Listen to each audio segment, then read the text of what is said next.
Hey folks, welcome to Bad GM's Campaign Build Along. I'm the Bad GM Wayne Davis, and this is the show where we build an entire campaign for you, and it's ready made to start as soon as tonight.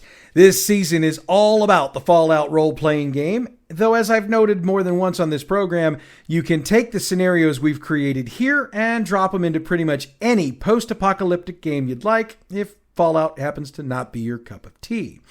If you are drinking the Fallout tea with me but don't have a copy of the rules, check out your local game or bookstore. Or if you don't have one handy, check out the Modifius Entertainment website, modiphius.net. Okay, so I've been mentioning this in the closing of the show for the past couple of weeks, but it occurs to me that I might be burying it a bit, as many people tend to stop their podcasts once the credits start. So, let me drop this in up front this week. Coming up Friday, September 29th through Sunday, October 1st is Archon 46 from the Gateway Center in Collinsville, Illinois. All of us from Bad GM Productions are going to be there over the course of the weekend, though I think I'm the only one who's going to be there all 3 days. Anyway, we've been fortunate enough to be taken in by the folks who run the game room, and we'll be setting up there doing live check-ins throughout the convention. We're also going to do a live edition of Role-Playing History on that Saturday, and it might just be audience participation, so you're going to want to check that out. So if you're even remotely interested, head over to the Archon 46 website at archonstl.org and check out all the details there. All right, we've taken care of the business. Now let's clean up some of the build business. Let's start with how I presented Mackenzie Cook last week. I know when we first brought her in, we gave her a fairly well-detailed story as to why she was there and all of that. So was last week a continuity issue, or had I been planning it that way all along? The answer to that is it was neither. I'd intended Cook to be exactly what we laid her out to be, but when the Brotherhood of Steel was being introduced, I thought it might make for some interesting storytelling to have a former BOS paladin be involved in things somehow, and Cook seemed to make the most sense. I realize that changing the story a bit is going to have your group staring at you like you're a liar, or stopping the game for a moment to point out the inconsistency. If you haven't yet run Mackenzie's introduction, then maybe adjust things a bit, but don't put the Brotherhood of Steel stuff in there. We still want that to be a surprise to our players. I also got to thinking about her character as I was editing last week's show for broadcast. I mean, why would Zane be so up in arms about Cook leaving the Brotherhood? I mean, the idea of a paladin leaving would be a fairly substantial thing, but what if it's because Cook's more than just another paladin? What if she'd been offered promotion after promotion, but continually turned them down because she preferred to be in the field? What if she was the type of soldier that others saw as the prototype for the job? What if, and this might just be a stretch for those who've played the various titles in the Fallout video game series, her name was continually being bandied about as being next in line to be Elder? To me, that would be the reason someone like Zane would be so up in arms about the loss. Zane probably didn't know Cook personally, but had heard stories about her missions and her successes. She might have heard from those that she respected that Cook was the kind of leader that others would follow without question. And she might have heard whispers that Cook was in line for a promotion, though most would assume it was to a command rank that wasn't Elder. A person like that has an aura about them, and losing that person is the sort of thing that's like losing the poster child for your organization. It really deflates a lot of the rank and file, and it results in the nastiness that Zane feels for her. So, rather than just taking the stats straight out of the book moving forward, I am working up a character sheet for Cook that will be posted to the website as soon as I can get it done, and Gabe gets the time to put it up there. Hopefully that'll be by the end of the weekend, but if not, it will be at some point during the week. It's not a big deal vis-a-vis this week's build, since Cook's not a part of it from a combat stance, but she will come back into play from a combat position in the future, so we need to get her character solidified as soon as possible. And when I get all of that done, I've got a theory about Cook that expands on what I've said here, but I think I'll drop that on the YouTube channel since I've spent way more time on the subject here than I'd planned on when I started, so just make sure that you're subscribed to the YouTube channel so you get the notification when it drops. Another thing I noticed while editing is that I'd originally said there were 5 members of Cook's team, but there were also points where only 4 were referred to. That is a continuity error on my point. Go with whatever number works for you. It's not really important for the story overall, which is probably why I didn't keep as close a track of it as I usually would. All right, last one, then we build. I've gotten a couple of messages asking about the source of the notes the group used to find the Brotherhood team in the first place. Some of our listeners have been wondering if I'd forgotten about it while working on everything we've done since. Truth be told, I kind of had sort of forgotten about it, but I've thought it through and found what I believe to be a logical way to address it in the build at some point. So, thank you for reminding me, and your patience in this instance will be rewarded. Now we're almost 1,100 words into the show this week, and we're finally getting into the build stuff. You know the drill. First we recap, then we build new. So, let's recap last week's build. We began with the group, including the Brotherhood of Steel, standing in the old post office building with nothing but a note in their hands, and while they knew where they needed to go, they certainly weren't going to head out without as much info as they could possibly get their hands on. Mackenzie Cook was first on the list, and that caused a bit of a stir, as Paladin Zane recognized her as a former Paladin of the Brotherhood who'd been reported dead during a mission to Kansas City about a year prior. Over the course of the heated discussion, Cook noted that her team had abandoned her and left her for dead, but thanks to the help of a state patrolman, she'd managed to survive the day and chose to leave the Brotherhood due to the way her team had left her. Once that had been covered, she reported to the group that Parker Donahue is, as far as she's heard, the person who can get things others would say are impossible to find.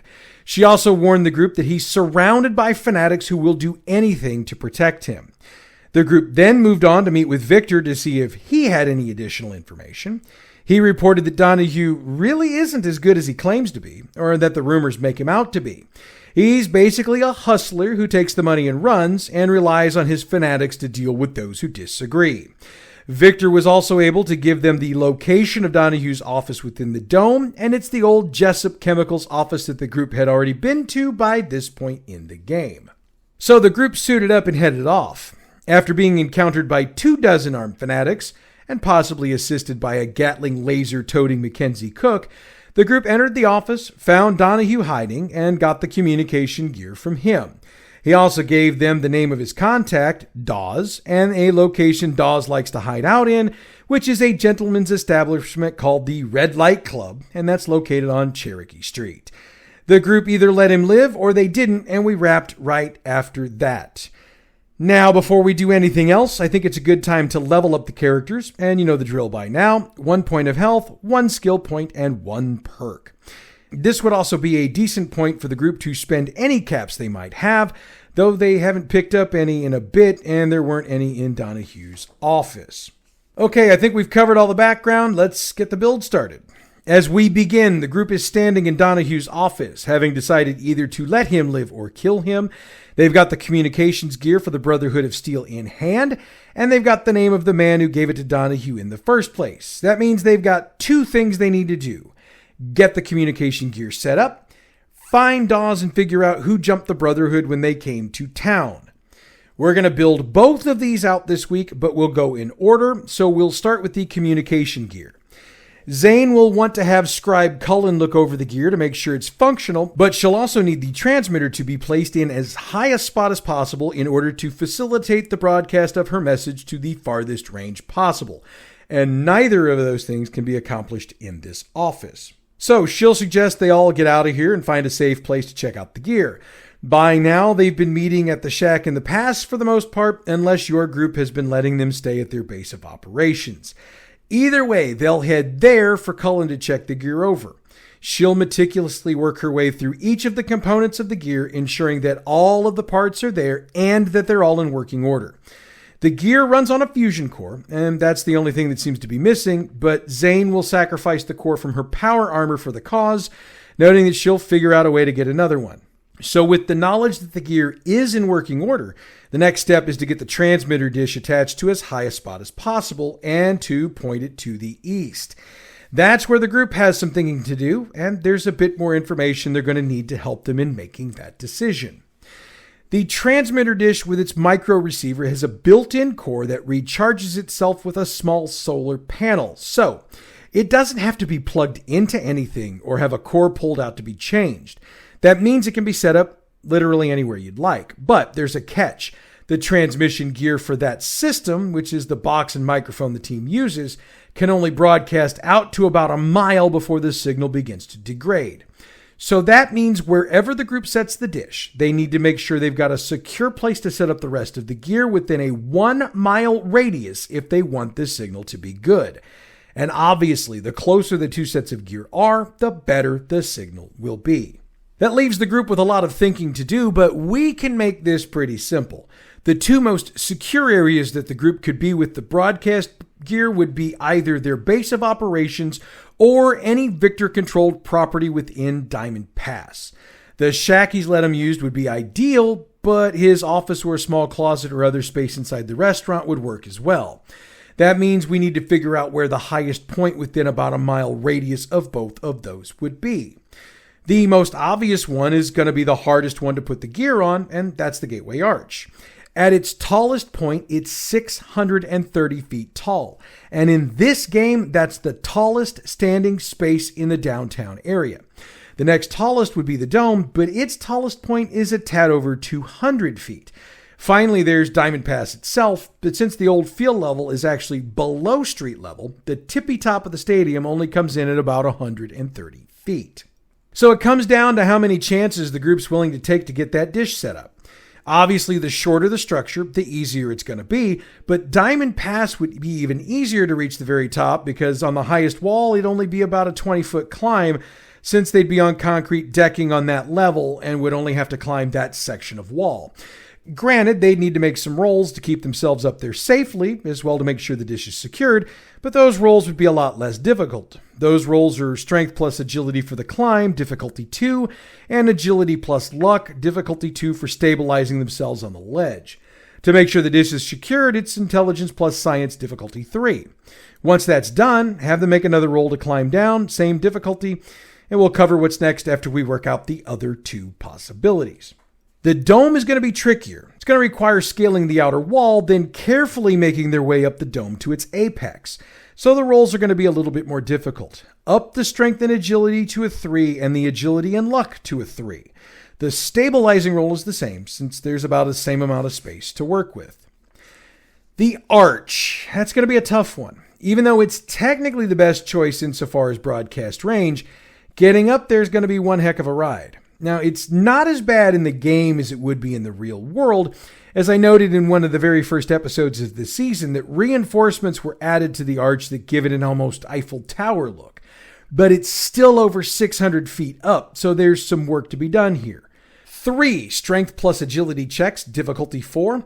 The agility plus luck check is also a difficulty 4, and that's because they don't have a lot of space to work with and get the dish in place. Finally, the intelligence plus science check is a 4 difficulty, and that's because of all the other transmission gear up here. Then they have to make the 3 rolls to get back down. Now, I'm sure you're asking what happens if they fail a climb, stabilization, or climb down roll. If it's a Diamond Pass, not much. We'll be nice and say they fall 20 feet down and land on the deck. Roll a couple of dice for damage, but unless it has an effect, it won't do much more than bruise them. If there is an effect, you decide what you'd like to do with them. The Dome is a bit trickier. A fall there is going to do some serious damage. Roll 6 dice and that's going to be some internal bleeding. Any effects are broken bones and they're going to be pretty messed up. If they fall off the arch, they're dead. It's plain and simple. But they're not going to do that because they're going to come up with brilliant plans to secure themselves and make sure they can do this safely. What those plans are up to you and your group, so we won't try to cover all the possibilities here. Once the dish is up, the gear can be switched on, and Zane will handle sending a transmission. Attention Pugnus, this is Paladin Zane. My team is secured within the city of St. Louis and has begun its mission. We will provide more information as we gather it. Zane out. And for those who don't know Latin or don't feel like popping it into a Latin to English translator, Pugnus means fist. Yeah, that's going to come into play later on for sure. Scribe Cullen is basically going to be taken off the board at this point, as her job will be to monitor the gear during wake hours, as messages could be coming in at any time for any point reachable by the transmitter. She's also been instructed to repeat Zane's announcement once an hour until a response comes in from the Pugnus. Now, to be honest, I haven't decided how far the various positions of the dish would reach, and for this week that doesn't really matter, but I'll have worked it out by next week and I'll let you know. What I can say is that cloudy weather is typically better for this type of transmission, as clouds conduct radio waves better than clear skies. You wouldn't necessarily think that, but several technicians I worked with in my radio days said that, and they said it independent of each other, and I don't try to tell professionals how to do their jobs. Of course, there could be new info to the contrary on that, since it's been more than 20 years since the last time I worked at a radio station. But anyway, let's build out the other encounter for this week. So the group knows where they can find this Dawes fellow. The only thing they're not sure about is when he tends to be there. I know my group, and they're going to do a little recon to find this out for themselves. There are a number of ways this can be done, but the two I'm thinking of are either stake a couple of people out in the vicinity of the Red Light Club, or see if one of their sources, or benefactors like Victor, has that kind of information. For the record, Victor does know when Dawes is in the club, but that's because he's been looking into him for actions he's taken against one of the security members in the club who just happens to be, let's just say, a friend of a friend.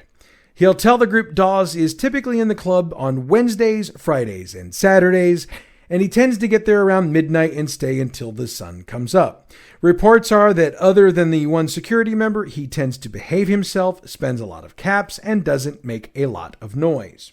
He's not going to share what the issue is that he's interested in Dawes for, but he will ask that the group bring Dawes to him when they're finished, as he has a few things he needs to discuss with him. If Zane's with the group when this goes down, she'll mention that she likes this man's style. Victor's only other request is that they do nothing inside the club. Victor has an arrangement with the club's owner, and he'd like to keep that arrangement in place. Since the group is known to do jobs for him, them busting the place up would blow back on him almost immediately, and he doesn't want or need that. If the group chooses to post up and check things out, they'll notice him enter the club around midnight on Friday night. We'll say it's Thursday when they decide they're going to go do this. If you're keeping some sort of calendar, go with whatever day you've got. At that point, it's their call to either enter or continue gathering intel. They'll figure out on their own that he's in there on those 3 nights and how long he stays. They'll also note that he always enters the club alone. And in case any of them wonder how they got the right guy, the scar they were told about is red and obvious, so they've definitely got their guy.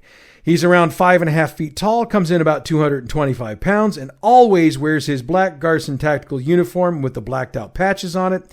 He also moves like he doesn't have a care in the world. He also puts his hat on when he enters the club. Oh, and I know I usually give big history lessons and or descriptions of the areas we're using, but I'm not going to do that here. That's mostly because I want you to lay this area out however you'd like. It's not an actual red light district in reality, but if that's the way you want to go with it for the game, do so. If you want it to be one club of this type amongst a bunch of regular bars, do that. The possibilities are endless. What I'm doing is having someone in a suit of T-51 power armor standing on one side of the door and a woman in a suit and tie on the other. She's speaking to people as they enter, and she seems to be turning away some, though there's no real rhyme or reason for her decisions. For those who might remember how Studio 54 worked back in the day, that's sort of the vibe here, only with an armored thug with a minigun to handle those who object too strongly. I'm almost 100% sure my group's not going to try to take Dawes inside the club. There's way too many people there, there will be security to deal with, and they don't like causing a scene unless they need to, so they'll wait for Dawes to come out, then get him. That is, to me, the most logical way to handle this. But if your group wants to handle it inside, you can by all means let them do so. However, I'm going to leave the build of that up to you. Flavor it however you want, put whatever kinds of muscle in there that you want, and let your imagination run wild. I'm going to build what happens if the group takes him after he comes out. First things first.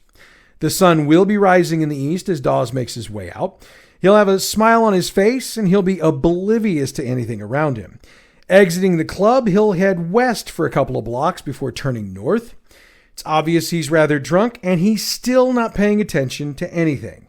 So, Let me lay it out how I think my group will do it, and modify it as you need to for your group when they do it. My group will spread itself out to try to cover Dawes from every possible angle. Behind him, either side of him. Heck, somebody will probably try to work their way around to wind up in front of him. The one thing they'll be looking for is an alleyway to pull him into, and if it's a dead-end alley, that's so much better. We're going to make it easy for our groups, since about another block down the road, Dawes turns into an alley, and as the group catches up, they realize that not only is this a dead-end alleyway, but Dawes is taking a leak on one of the walls. This makes for the perfect ambush opportunity, and allow your group to handle this as you will. Just remember that Dawes is definitely drunk, so he'll be slurring his words, even if they put guns in his face. This is what he's going to tell them, and they don't even have to roll for it if they offer him caps or shove guns in his face. He doesn't know about any Brotherhood of Steel people being jumped. He was just given some communication gear and told it came from the Brotherhood. He was told to do whatever he wanted with it, so he took it to Donahue and sold it for 500 caps and a half a dozen doses of jet. Nobody at Garson trusts him with anything big, and that should be obvious at this point. And that's it. It's a dead end. Dawes will pass out after having given that information, and it'll be real obvious he doesn't have anything of note to give them. Again, they can handle him as they'd like and roll with the punches on this one, though they should be taking him to Victor. This puts the group at another dead end in their search, but this isn't the first time we've done this to them, and we've got something on the way that will help them break through the proverbial fog. But we're not going to get to that till next week. That's because my group finally gamed again last week, and we've got a game recap for you. However, since it's been so long since the last game, we really do need to recap what happened during that previous session. When my group last got together, they decided they wanted to head off to iRobotics to get their eyes on the people producing synths in the region. At least that's who they thought was handling it. They met the guards in full mobster gear, entered the office, and got a meeting with Mr. Norris. They were trying to get information on who was assembling synths, but before they could really get down to business, Scott offhandedly mentioned that the groups had some synth run-ins, and that changed Norris's tone. Jim shot him before he could call for security, but they came anyway. The group escaped, then circled back to iRobotics and noted that all of the computers were being removed from the building by Garson Tactical members. They decided to follow and wound up in front of a rather palatial estate in Maplewood. Thinking it was Longsworth's, they discussed destroying it and called Max to bring the mini-nuke and missile launcher. While they were waiting for him, they were noticed by the city's security, who informed them that this was the home of Tucker Malloy, and that so long as they didn't commit a crime on the streets, they would be okay. They changed gears and inquired about the location of any synth production facility from the officer, and the officer told them about the plant in Brentwood. When Max arrived, they put their plan into action. Max was to stick around and watch the estate for anyone coming or going. The rest of the group took the explosives and headed to Brentwood. That went pretty much the way you'd think it would go. They used the nuke to blow up the factory, and they all just barely avoided the shockwave. And that was where we ended that session. Getting into this session, I do need to note up top, we're without Max for the foreseeable future.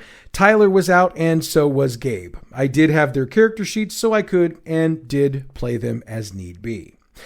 We picked up right at the end of the previous session with the group making their way back towards the east, staying clear of the blast zone while they did. The group was discussing what had happened, and Jim said, totally in character, that the situation had been solutioned. Needless to say, our group now has a new word for dealing with stuff. The session was paused for a moment as we were all curious as to exactly how much area would have been impacted by the size of the mini-nuke, as well as the fusion cells that were in the factory.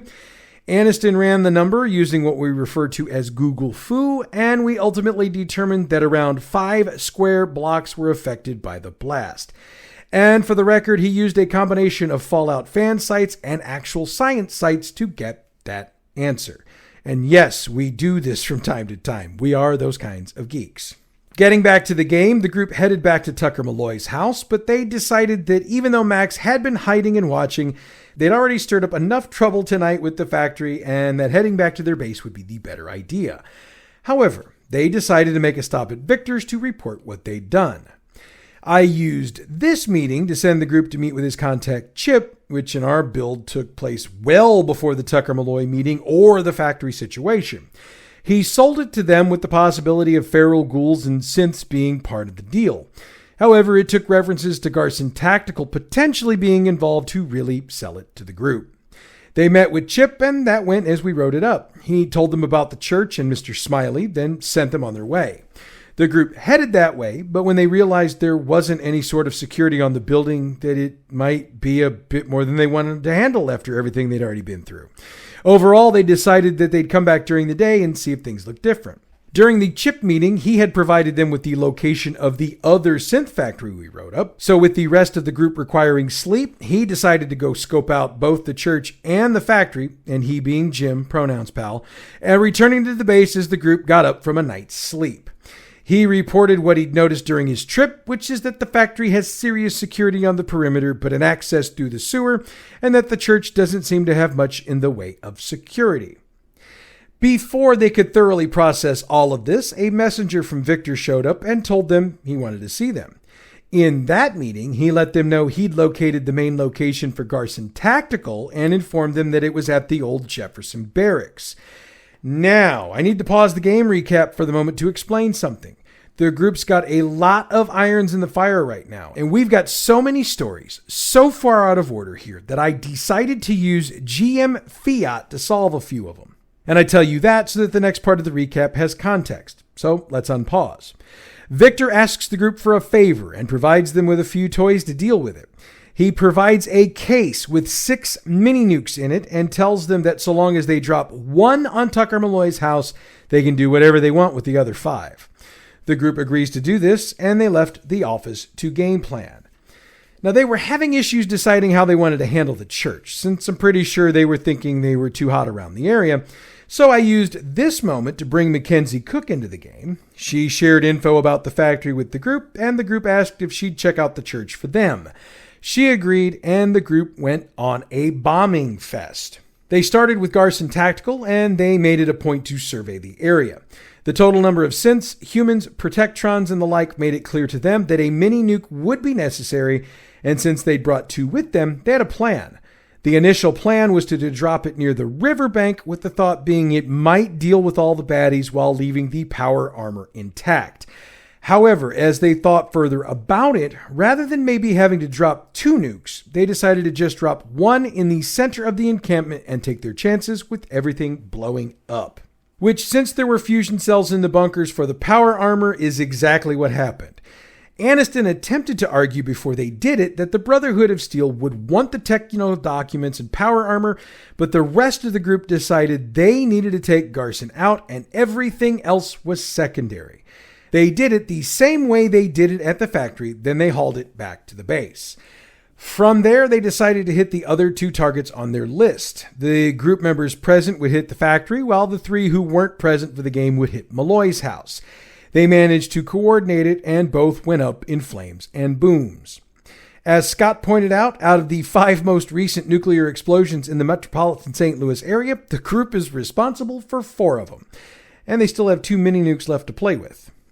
It did occur to them finally that they needed to check in with Mackenzie Cook, and when they approached her office, they noticed the dog laying out front looking rough. When they got inside, they noticed that Cook was worse for wear as well. They apologized profusely as she laid out what happened, and it went exactly as we wrote it, and she provided them with the holotape she'd gotten from the real and very dead Chip. After making their apologies again, they returned to Victor and let him in on everything they'd found out, including the information that Cook had provided about Longsworth's Clayton deal the following night. While the group is pretty sure Longsworth's not going to show for it, they agreed that they're going to be there anyway. And the group did inquire as to whether Victor could find the group a suit of power armor, and Victor agreed to try, though it will cost the group a couple of jobs as payment. And that was where we ended the session.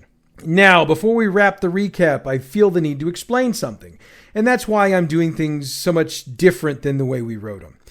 As I said earlier, some of it is to try to get the group back on track with the order of what we've written, but the other reason has to do with the rule of cool. For the most part, combat slogs suck. Let's be real about it. And my group has gotten a serious kick out of dealing with issues with high-grade explosives. So, I can address 2 situations with 1 solution, and that's what I've done. And maybe that's the wrong way to handle it, but my group's happy about it, so for me, it's all good. And that's it for this week. Next week, the group will get some information that will break the stalemate and get them rolling closer to figuring out who was behind the attack on the Brotherhood of Steel. In the meanwhile, check out our other podcast, Role Playing History.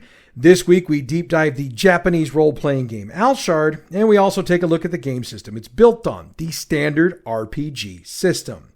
Role-Playing History is available wherever you get your podcasts or on our website, badgmproductions.net. All Fallout role-playing game materials referenced on this show are the trademarked and copyrighted properties of Modiphius Entertainment through their license with Bethesda Games and are utilized on this show for entertainment purposes only. To check out the entire line of products from Modiphius, check out their website, modiphius.net. The music we use for this show comes from Pixabay.com. Check them out for all your license-free, royalty-free music needs. Bad GM's campaign Build Along is a production of Bad GM Productions. We are all over social media, so check out the info box for today's show or our website, badgmproductions.net. Next week, we break the stalemate in the group's efforts to figure out who's bold enough to take on the Brotherhood of Steel. But that's next week, though. Until then, I'm the Bad GM, Wayne Davis, and I'll see you at the game table.